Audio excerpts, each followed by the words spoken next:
ഞാൻ doctor anti, ഞാൻ oncologist ആണ്. അപ്പോൾ ഇന്ന് ഓറൽ കാവിറ്റി ക്യാൻസേഴ്സിനെ പറ്റിയിട്ട് അതിൻ്റെ ഏർലി സിംറ്റംസ് കുറച്ച് കാര്യങ്ങൾ പറഞ്ഞുതരാം. ചിലപ്പോൾ ഇത് വളരെ ഏർലി സമയത്ത് ഡിറ്റക്ട് ചെയ്യണമെങ്കിൽ ചില വായ്പുണ്ടായിട്ടായിരിക്കും വരുന്നത്. വായ്പുണ്ട് എന്ന് പറഞ്ഞാൽ അധികം വേദനയില്ലാത്ത, ചിലപ്പോൾ വേദനയുള്ളതോ അല്ലെങ്കിൽ വേദന ഇല്ലാത്തതോ ആയിട്ട് ഉണങ്ങാതെ ഇരിക്കുന്ന വായ്പുണ്ടുകൾ ഉണ്ടെന്നുണ്ട് 2 ആഴ്ച 3 ആഴ്ചയായിട്ട് ഉണങ്ങുന്നില്ല എന്നുണ്ടെങ്കിൽ അതൊന്ന് ശ്രദ്ധിക്കേണ്ട കാര്യമാണ്. അതേപോലെ തന്നെ ചില ആൾക്കാർക്ക് വായിൽ വെള്ള പാച്ച്, വായിൽ നാവിൻ്റെ ആ ഭാഗങ്ങളിലേക്ക് വെള്ള പാച്ച് അല്ലെങ്കിൽ പിങ്ക് അല്ലെങ്കിൽ ചുവപ്പ് കളർ പാച്ച് പുതുതായിട്ട് വന്നെന്നുണ്ടെങ്കിൽ അതൊന്ന് ശ്രദ്ധിക്കേണ്ട കാര്യമാണ്. ചിലർക്ക് അടക്കാനും തുറക്കാനും ഒക്കെ ഒരു ചെറിയ പിടുത്തം പോലെ ഒരു ബുദ്ധിമുട്ട് വന്ന് തുടങ്ങുകയാണെന്നുണ്ടെങ്കിൽ അത് ശ്രദ്ധിക്കേണ്ട കാര്യങ്ങളാണ്. പിന്നെ ഭക്ഷണം ഇറക്കുന്നതോ അല്ലെങ്കിൽ വെള്ളം കുടിക്കുന്ന സമയത്തോ ഉള്ളിലൊരു തടസ്സം പോലെ തോന്നുകയാണെന്നുണ്ടെങ്കിൽ അത് ശ്രദ്ധിക്കണം. ചിലപ്പോൾ അത് വായിലൊരു ബേണിങ് അല്ലെങ്കിൽ ഒരു പുകയുന്ന പോലത്തെ ഒരു സെൻസേഷൻ ആയിട്ടാണ് വരിക.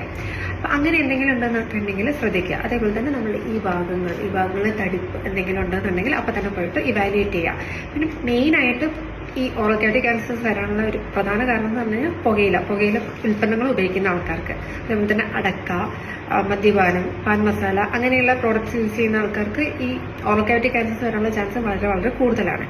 അത് ഇല്ലാത്തവർക്കും വരാം.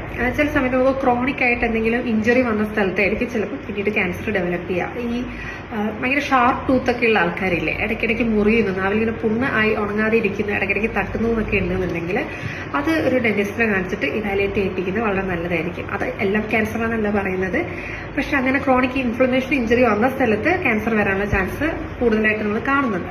അപ്പം അങ്ങനെ എന്തെങ്കിലും ഉണ്ടെന്നുണ്ടെങ്കിൽ ഒരു ഡോക്ടറെ കാണിച്ച് ഇവാലുവേറ്റ് ചെയ്യിപ്പിക്കുക. അതേപോലെ തന്നെ ഇടയ്ക്ക് പ്രത്യേകിച്ച് കാരണങ്ങളൊന്നും ഇല്ലാതെ ഓക്കെ ചെയ്ത് പല്ല് പെട്ടെന്ന് ലൂസായി ഇളകിപ്പോവുക അങ്ങനെയൊക്കെ ഉണ്ടെന്നുണ്ടെങ്കിൽ ഒരു ഡോക്ടറെ കാണിക്കുക. അതേപോലെ തന്നെ ഈ പുകയില ഉൽപ്പന്നങ്ങൾ ഉപയോഗിക്കുന്നത് അല്ലെങ്കിൽ മദ്യപാനം ശീലമായിട്ടുള്ള ആൾക്കാർക്കോ അല്ലെങ്കിൽ ഈ പാൻ മസാല, ഗുട്ക, അടക്ക അങ്ങനത്തെ ഒക്കെ ശീലമുള്ള ആൾക്കാർക്ക് വായിൽ എന്തെങ്കിലും ഒരു നോർമലിൽ നിന്നുള്ള എന്തെങ്കിലും മാറ്റം തോന്നുകയാണെന്നുണ്ടെങ്കിൽ അപ്പം തന്നെ അത് ഇവാലുവേറ്റ് ചെയ്യേണ്ടതായിരിക്കും.